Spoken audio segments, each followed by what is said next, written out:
यह सिर्फ एक मंदिर नहीं, यह एक प्रतिज्ञा है। 1024 ईस्वी से लेकर 1951 तक इस मंदिर पर 17 बार भयानक हमले हुए। हर हमलावर ने सोचा कि उसने सोमनाथ को हमेशा के लिए मिटा दिया, लेकिन हर बार मंदिर फिर खड़ा हो गया। क्या यह सिर्फ इतिहास था या सोमनाथ के गर्भगृह में छिपा कोई ऐसा श्राप जो हर विनाश को भी?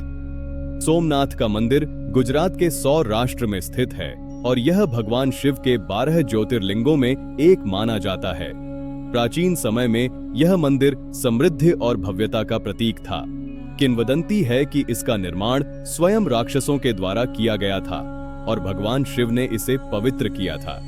मंदिर का पहला विध्वंस सम्राट महमूद गजनवी ने 1025 में किया था। उसने इस मंदिर को लूटा और शिव की मूर्ति को तोड़ दिया। हालांकि यह सिर्फ पहला हमला था। उसके बाद भी कई बार मंदिर पर हमले हुए, लेकिन मंदिर को हर बार पुनः पुनर्निर्मित किया गया। समय के साथ सोमनाथ मंदिर पर कुल 17 हमले हुए। इन हमलों में से प्रत्येक हमले के बाद मंदिर को पुनः बनवाया गया, लेकिन एक रहस्य था जिसे कोई नहीं समझ सका। हर बार मंदिर के पुनर्निर्माण के बाद एक अजीब सा श्राप लगा था, जिसे लोग सोमनाथ का श्राप कहते थे। यह श्राप मंदिर की स्थिरता पर असर डालता था। प्रत्येक विध्वंस के बाद मंदिर को फिर से खड़ा करने की प्रक्रिया कठिन होती थी। हालांकि राजाओं और भक्तों के दृढ़ संकल्प के कारण मंदिर को पुनर्निर्मित किया जाता रहा। सोमनाथ के पुजारियों और स्थानीय लोगों का मानना था कि एक दिन मंदिर स्थायी रूप से अजेय बनेगा। श्राप के प्रभाव से मंदिर का स्थापत्य हमेशा संकुचित और कमजोर होता गया। कई बार ऐसा हुआ कि मंदिर के निर्माण के कुछ समय बाद ही प्राकृतिक आपदाएं, युद्ध या किसी अन्य संकट के कारण उसमें कोई न कोई समस्या उत्पन्न हो जाती। लोग मानते थे एक दिन एक प्रसिद्ध राजा ने सोमनाथ मंदिर के पुनर्निर्माण के बाद एक शपथ ली। उसने वचन दिया कि वह इस श्राप को समाप्त करने के लिए किसी भी हद तक जाएगा। उसने गहन तपस्या की और स्वयं भगवान शिव से आशीर्वाद प्राप्त करने के लिए एक अद्भुत यज्ञ किया।